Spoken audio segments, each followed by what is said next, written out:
Welcome to USA News Channel. Please like and subscribe for the first get new video update from us. Thank you.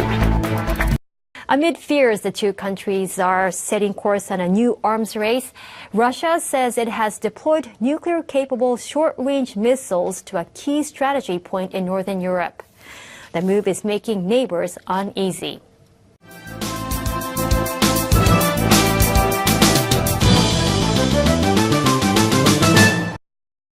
Russia has deployed advanced nuclear-capable ballistic missiles to its Kaliningrad exclave and the Baltic Sea, a Russian official has confirmed following the deployment of several military jets by NATO. Kaliningrad, a Russian enclave annexed from Germany by the Soviet Union after World War II, is situated along the Baltic coast and has been called the most dangerous place in Europe. Russia has said previous deployments of Iskander missiles to Kaliningrad, a slice of Russia wedged between Poland and Lithuania, were temporary and a response to the United States building up its forces in the Baltic region. However, Washington has repeatedly condemned placing such missile systems near the Baltic states and NATO member Poland, blasting it as destabilizing. U.S. officials have also expressed concern that the deployments represent a permanent upgrade to Russia's forces in the area.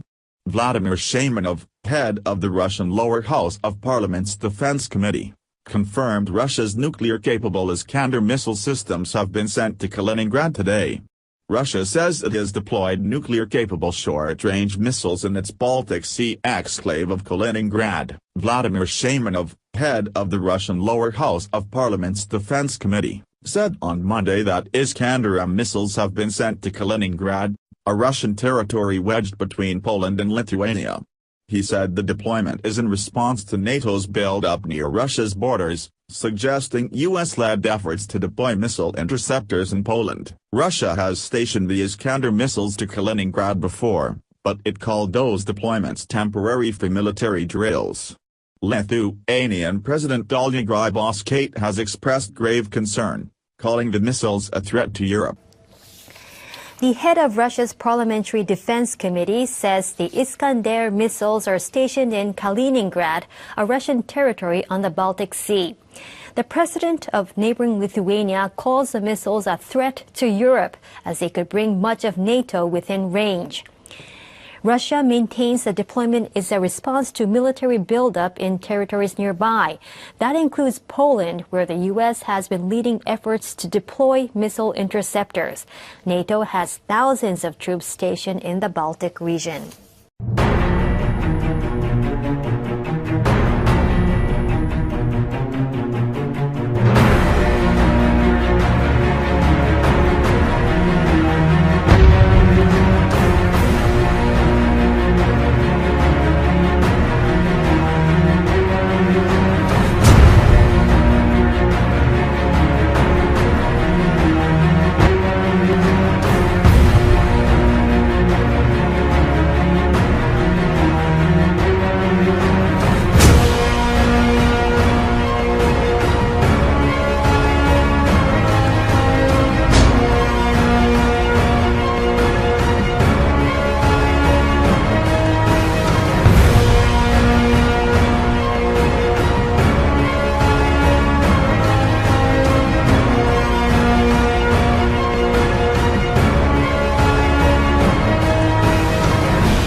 The United States and Russia both say they have met the targets of a nuclear arms reduction treaty, but the rather symbolic deal comes as both sides ramp up their nuclear programs.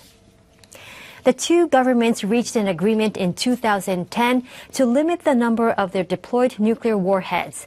The deal restricts each country to 1,550, as well as scales back the number of their ballistic missiles and strategic bombers. They had until Monday to meet the conditions. Both governments say they fall below the quota, but the deal does not cover tactical weapons.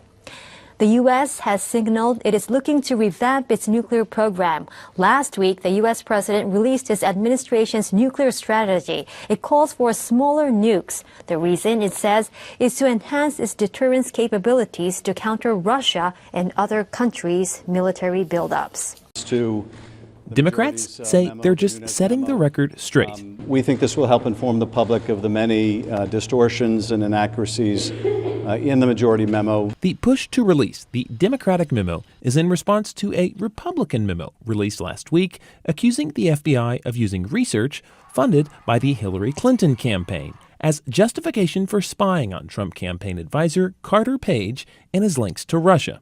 Oh, but did we catch them in the act or what? You know what I'm talking. Oh, did we catch them in the act? They are very embarrassed. They never thought they were going to get caught. We caught them. Trump argues the memo vindicates him of wrongdoing in the investigation into Russian meddling in the 2016 election. But special counsel Robert Mueller's investigation continues.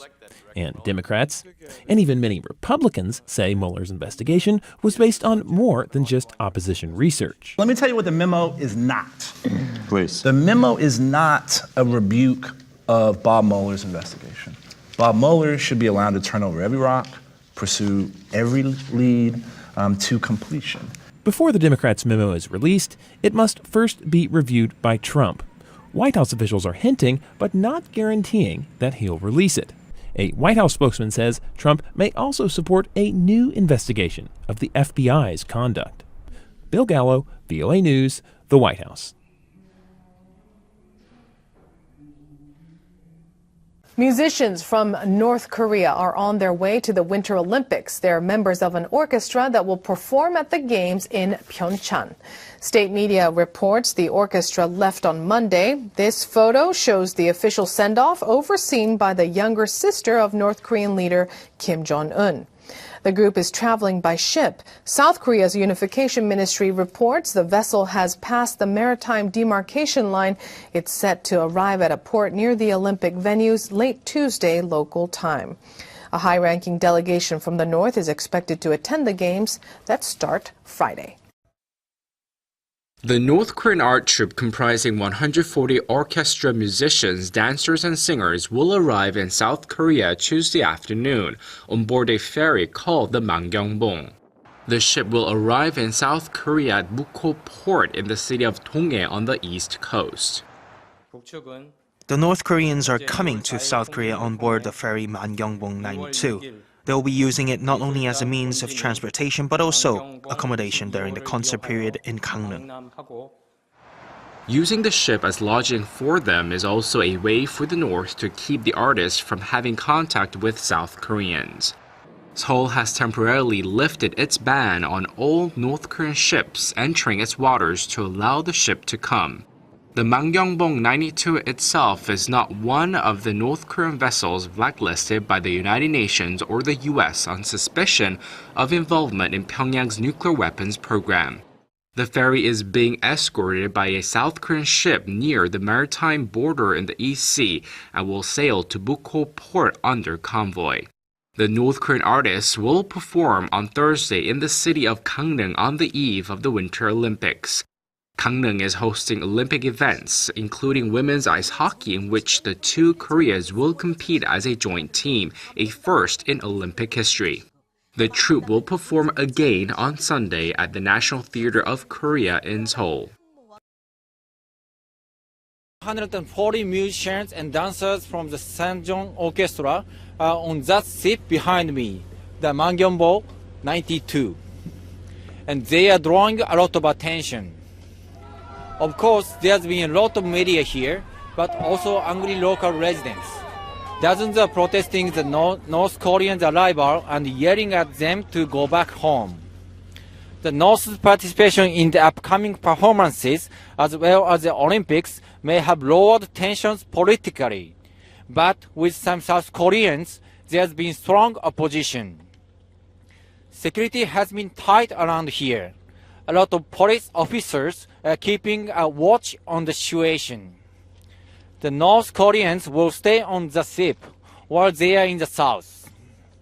They are scheduled to perform not far from here on Thursday and in Seoul on Sunday. It will be the first time in 16 years. The government officials say that more than 150,000 people are hoping to see the show. The South Korea normally bans all North Korean ships from entering its ports, but it's made an exception this time. The government is hoping these performances will help resume talks with Pyongyang.